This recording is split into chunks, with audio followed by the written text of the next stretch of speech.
What's up, Outlaw Nation? I got a special treat for you today. This is probably one of the coolest things or reviews that I'm gonna give you. It is the Thunder Ranch 1911 in 9mm made by Nighthawk.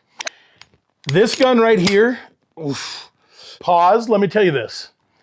Before you continue watching, understand I'm gonna ruin you from every other pistol that you can ever dream of that you think you love in your life. I don't care what it is, XYZ pistol, you're not gonna like it as much as you like this one if you ever touch this one. And literally, I've let dozens of people shoot it now, and everybody's like, this is the greatest thing I've ever shot. And I'm like, I know, and it was an accident that I got it.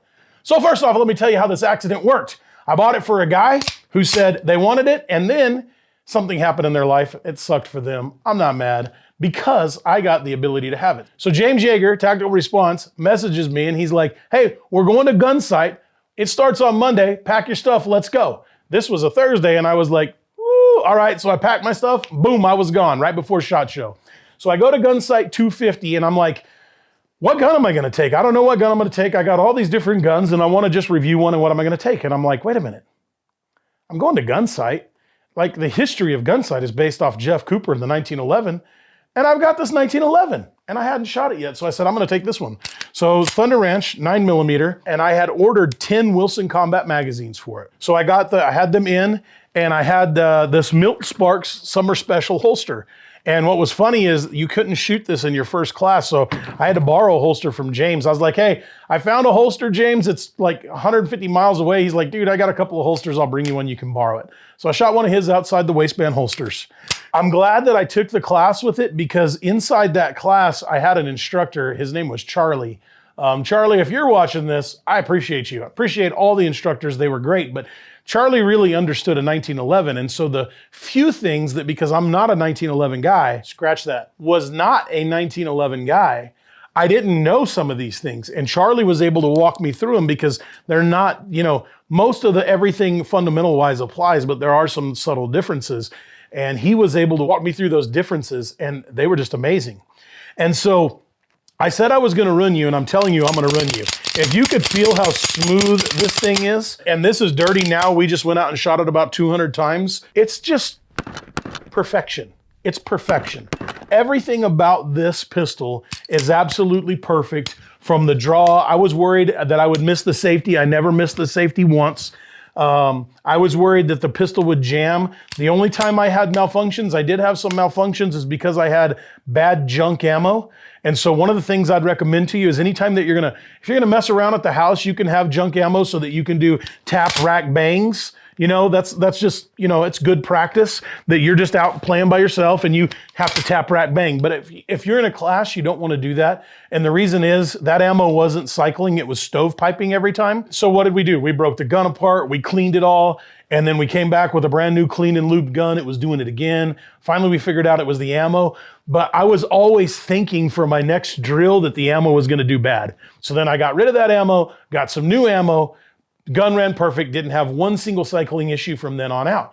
So one of the things that I now learned is if I'm gonna spend the money on training, I'm also gonna spend the money on good training ammo because I don't wanna have this mental screw up that maybe my ammo is not gonna work, and it is a real thing. Anyway, this Thunder Ranch 1911, it's beautiful, it's perfect. One of the things that I like is the safety on it is only on one side, and I don't wanna bump it off on another side. It's very smooth, it points very well.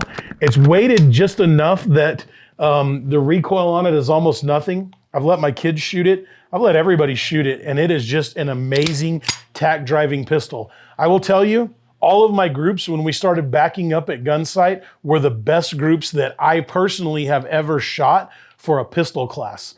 This thing just shoots. And what's really cool is I got, which you'll see added to this, to have an interview with Clint Smith after I took his class in Vegas about how this pistol came about and how it got set up. But for right now, I'm gonna tell you, you're gonna love this pistol. I would highly recommend this pistol. I would highly recommend training with Thunder Ranch. Right after Gunsite, which is a great class, I went to Thunder Ranch. Clint Smith thought this pistol out well. He said this is designed to be the perfect fighting pistol, and I think he's exactly right. This is an exceptional fighting pistol.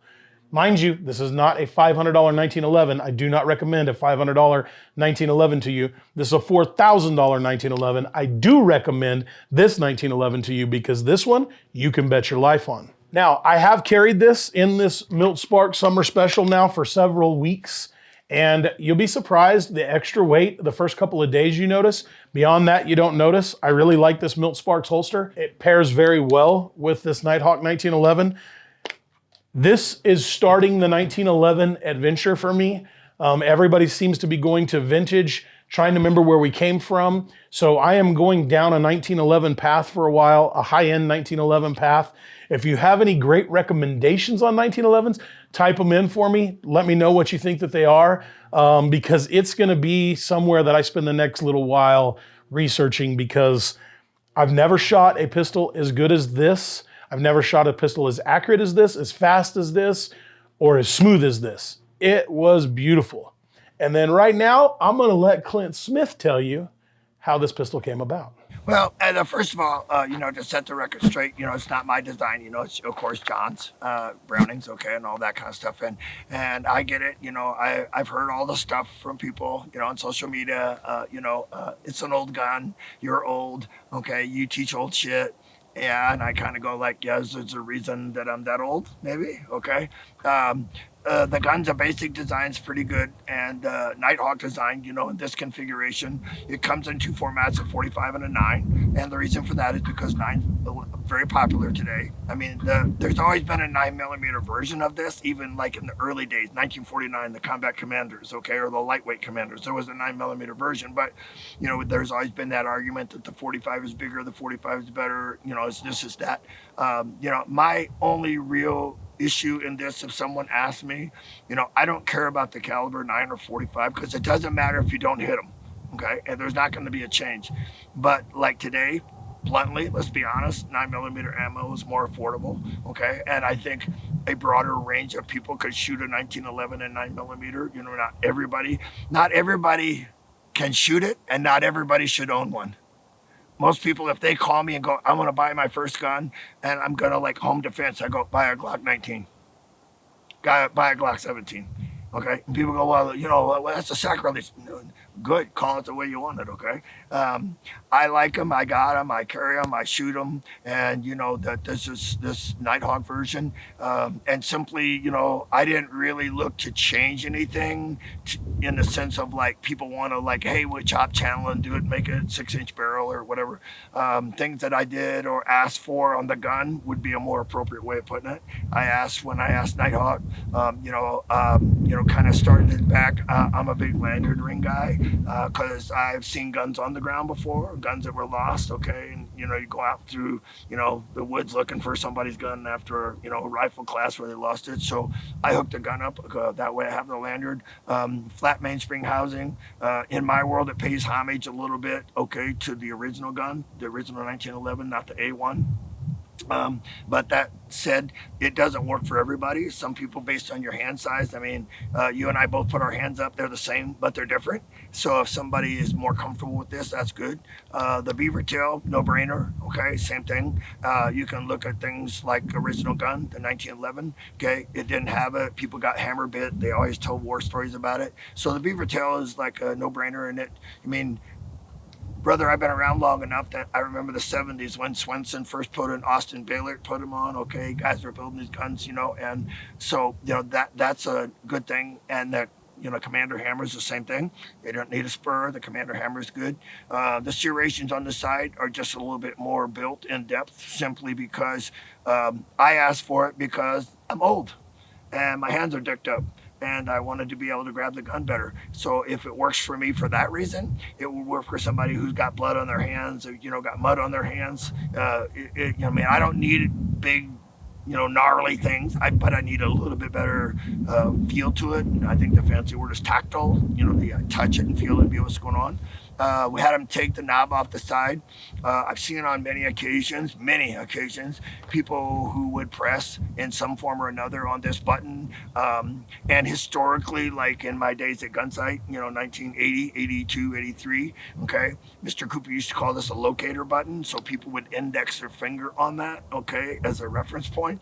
But I've also seen it pushed out on the other side. So I would prefer that it would be flat. I don't want to disassemble the gun in a fight.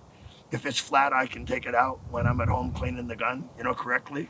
I'm not really big. I don't care about ambidextrous safeties because I know how to run the gun with both hands, with just one side, the idea of crossing it over, crossing your finger there. I don't need a big lever. Big levers, like you said, a lot of that cause when cops, a lot of law enforcement, myself included, carry 1911s in the day. Big levers, a lot of times got bumped off, okay, and holsters, and guys would be in a grappling thing, and then you look down and I mean, we can take it off and leave it off for a year, and the gun's never going to go off. We got to mess with it. But still, I want it to go off when I want it to go off. I don't want it going off when it just feels like it, okay? So kind of get that. I don't need a big whatever there. I don't need a big magazine release button. I know how that works. And like I said, I'm not being ugly. I'm just being forthright. I've kind of over the last couple of years, broke my hands up pretty good. And so like the deal with it is like sometimes, technically, you just finished a Gunsite, good class, good school. They would have you turn the gun and get the button here. Well, my hand doesn't work that way too well anymore. So literally what I do if I have it in my hand, okay, is if the gun shot and locked to the rear, you know what I'm saying? Then I simply push the button here. Is it technically correct? No, but that's what I got to do now. And if I'm shot in the hand or I got a busted hand because I'm an old man, then that's what I got to do. But I'll still fight with the gun, okay? So that kind of gave me the design. The sights are high profile, that's good. There's a little ledge if you had to catch it on something, okay? You had to catch it on something, you can hook it here. And the gold dot I like, if you look back historically, they used a lot of gold sights, especially in Africa. Okay, but that was before night sights and all that stuff. If somebody wants night sights, they're available from Nighthawk. No, I like the gold dot. The gold dot grabs a lot of light for me, at least in my world, and it works pretty good. I didn't need a rail for a light because I already know how to hold a flashlight. You know what I mean? But it's a simple gun. The finish on it is pretty interesting.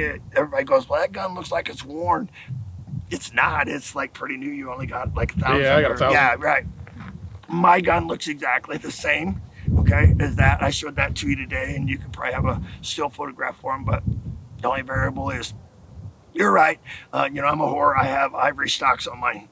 Get over it. I didn't kill the elephant, okay? So, like, yeah, it's a classic gun. You know what I mean? Yeah, it's cool. It's like, yeah.